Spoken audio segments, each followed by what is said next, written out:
दोस्तों नमस्कार, मैं आपका दोस्त MS रज़वी उद्यमी दर्पण YouTube channel, Facebook page, Instagram page से मैं बात कर रहा हूँ। दोस्तों मैं आपको बता देना चाहता हूँ कि जैसा आप लोगों को पता ही होगा कि जैसा कि आप लोग को बता दिया गया कि उद्यमी दर्पण यूट्यूब चैनल इसलिए क्रिएट किया गया है ताकि गवर्नमेंट स्पॉन्सर स्कीम जो सरकारी योजनाएँ हैं जो लोगों तक सही इन्फॉर्मेशन नहीं पहुँच पा रही है, ये अवेयर करने के लिए किया गया है।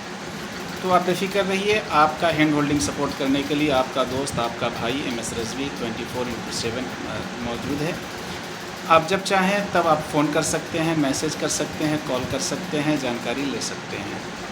इन केस अगर मैं फ़ोन नहीं उठा पाऊँ तो आप परेशान मत होइएगा कि मेरा कॉल रिसीव नहीं हो रहा है या कुछ भी, तो मेरा व्हाट्सएप का लिंक होता है नीचे में, आप व्हाट्सएप पे मुझे मैसेज कर सकते हैं, मैं रिप्लाई करूँगा, ठीक है।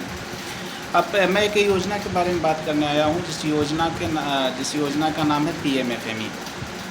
PMFME जो योजना है ये भारत सरकार की योजना है। इसमें ऐसे उद्यमियों को लोन दिया जाता है जो फूड इंडस्ट्री में काम कर रहे हैं, चाहे वो पुराना बिज़नेस कर रहे हों या फिर नया बिज़नेस करने के लिए सोच रहे हैं। फूड इंडस्ट्री का मतलब ये होता है कि जिसमें चावल मिल हो गया, तेल मिल हो गया, आटा मिल हो गया, दाल मिल हो गया, या फिर चिप्स वगैरह बना सकते हैं, कुरकुरे बना सकते हैं, नूडल्स बना सकते हैं, या फिर सेवई बना सकते हैं, बिस्किट बना सकते हैं, बेकरी उत्पाद का काम कर सकते हैं, या फिर आप सोया पनीर कर सकते हैं, उड़द दाल बड़ी का काम कर सकते हैं, पापड़ बना सकते हैं, जैम बना सकते हैं, जेली बना सकते हैं। उसके बाद मैं आपको बता दूं जूस वगैरह बना सकते हैं। जो भी चीज़ें हैं A to Z जो आदमी के खाने पीने वाली चीज़ें हों या जानवर की खाने पीने वाली चीज़ें, वो सारी चीज़ें PMFME स्कीम कवर करती है, ठीक है। अब इसके लिए क्राइटेरिया क्या है, ये कौन लोग कर सकते हैं? ये पुराने लोग भी कर सकते हैं, नए लोग भी कर सकते हैं। जो लोग पुराने बिज़नेस कर रहे हैं, जैसे किसी मान लेते हैं किसी के पास राइस मिल है, हो सकता है उसका पॉलिशर ख़राब हो गया हो, पॉलिशर लेना है। अगर किसी कोई बेकरी चला रहा है, बिस्किट बना रहा है, पापा रस्क वगैरह के जो बिस्किट तैयार करते हैं, मान लेते हैं उनको ओवन चाहिए होगा तो वो ओवन के लिए कर सकते हैं, पापड़ के लिए कर सकते हैं। मान लीजिए पहले बहुत सी महिलाएं, हमारी माँ बहनें जो हैं वो बेसिकली मैनुअली काम करती थी, अब उसकी मशीनें आ गई हैं पापड़ बेलने की, पापड़ बनाने की, तो अब वो चाहते हैं कि नहीं हमें मशीनें चाहिए होगा। तो अब मान लीजिए कि पहले 10 लोग मिल कर के काम कर रहे थे, अब वो एक मशीन लेकर के आ गए, तो अब वही काम जो है एक मशीन कर रहा है, उसमें उसका मैन पावर का पैसा बच रहा है, टाइम का बचत हो रहा है। तो उन लोगों के लिए ये स्कीमें अवेलेबल है।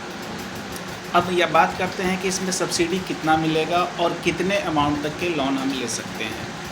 पहली चीज़ ये कि इसमें सब्सिडी 35% है आपके टर्म लोन पे। टर्म लोन वो है जो आपका फ़िक्स एसेट है, जैसे कि आपने मशीन की ख़रीदारी की, टीन शेड बनाया।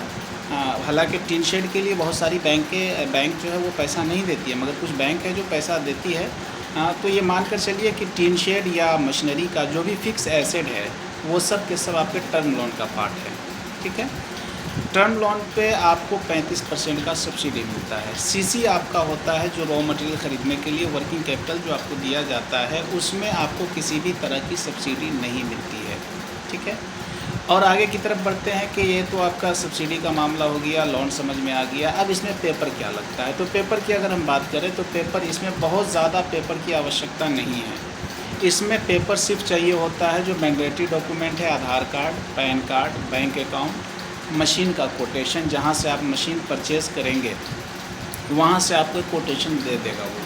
मशीन वाले को आप कहेंगे कि भाई साहब मैं लोन लेने जा रहा हूँ, प्रधानमंत्री जी का ये योजना है जो PMFME योजना के अंतर्गत मैं लोन लेने जा रहा हूँ, आप मुझे मशीन का कोटेशन प्रोवाइड कर दें, वो मशीन का कोटेशन आपको बनाकर दे देगा। मशीन का कोटेशन बनाने में 1 रुपये का कहीं कोई खर्च नहीं है। उसके बाद अब बारी आती है, मशीन का कोटेशन हो गया तो आपके पास ज़मीन भी होना चाहिए जिस ज़मीन पे आप बिज़नेस करेंगे। अब ज़मीन की 2 टाइप होती है, या तो आपकी अपनी ज़मीन होगी या फिर किराए का होगा। अगर आपकी अपनी ज़मीन है तो ज़मीन की रसीद आप दे देंगे, और अगर किराए की ज़मीन है तो रेंट एग्रीमेंट दे देंगे। रेंट एग्रीमेंट आप जब भी करवाइए तो कम से कम 10 साल का करवाइए, चूँकि 5 साल 7 साल लोन का टेन्योर चलता है, तो इसलिए टेक्निकली दिक्कत भी आती है कि भाई आपका 3 साल का है या 1 साल का एग्रीमेंट है, वो बैंक कंसीडर नहीं करेगा, ठीक है। तो इसमें जो मुख्य डॉक्यूमेंट है वो आधार कार्ड है, पैन कार्ड है, बैंक अकाउंट है, ज़मीन की रसीद है, मशीन कोटेशन है, ये मैंडेटरी डॉक्यूमेंट है। दूसरी चीज़ के अब इसमें फिर पता ये दूसरी चीज़ें हो गई। इसके बाद आपको कुछ ऑप्शनल डॉक्यूमेंट भी लगते हैं, जैसे उद्यम रजिस्ट्रेशन, फूड लाइसेंस, और हायर एजुकेशन सर्टिफिकेट, ये सारी डॉक्यूमेंट आपकी चाहिए होगी जो ऑप्शनल डॉक्यूमेंट है। ठीक है, उद्यम और फूड लाइसेंस तो ये समझ कर चलिए कि ये भी मैंडेटरी है, मगर प्रोसेस करने के क्रम में नहीं चाहिए होता है, बट जब आपका फ़ाइल ऑन द वे होता है तो ये भी चाहिए होगा। अब ये आप करेंगे कहाँ से? मेरा नंबर दिया हुआ है डिस्क्रिप्शन लिंक में। आप इस नंबर पे कॉल करें, मैसेज करें, जो समझना है समझें। अगर मैं कॉल नहीं उठा पाऊँ, फिर से दोबारा कह रहा हूँ, अगर मैं कॉल नहीं रिसीव कर पाता हूँ तो आप मुझे मैसेज कीजिए। मैसेज में आपको ये लिखना है आपका नाम क्या है, आप कहाँ से बात कर रहे हैं, किस ब्लॉक से बात कर रहे हैं और क्या प्रोजेक्ट लगाना है। ठीक है, और आपका अकाउंट कौन से बैंक में है, इतना आप लिख करके मुझे मैसेज कर दें, मैं इसका रिप्लाई दूंगा या कॉल बैक कर लूँगा। ठीक है, थैंक यू दोस्तों। अगर आपको लगता है कि ये इन्फॉर्मेटिव वीडियो है, अगर आपको लगता है कि इससे किसी का भला हो सकता है, तो आप अपने रिलेटिव, फ्रेंड सर्कल, दोस्तों में शेयर कीजिए, या किसी दूसरे के माध्यम से आपको ये वीडियो मिल रही है तो आप चैनल को सब्सक्राइब कर लीजिए, चूँकि हर रोज़ आपको एक नई जानकारी मिलेगी। जैसे कि हमारे यहाँ जो भी योजनाएँ चल रहा है, PMFME हो, PMEGP हो, मुख्यमंत्री उद्यमी योजना हो, मुख्यमंत्री लघु उद्यमी योजना हो, विश्वकर्मा योजना हो, ये सारी योजनाओं की जानकारी आपको यहाँ पे टाइम टू टाइम मिलेगी। और ये जानकारी आप तक डिलीवर कब होगा? जब आप चैनल को सब्सक्राइब किए रहेंगे, तभी आपको ये टाइम से वीडियो मिल पाएगी। नहीं तो आपकी वीडियो मिस होगी, टाइम लैप्स होगा, फिर आप इन योजनाओं का लाभ नहीं उठा पाएंगे। थैंक यू वेरी मच, खुश रहिए, हैव ए नाइस डे।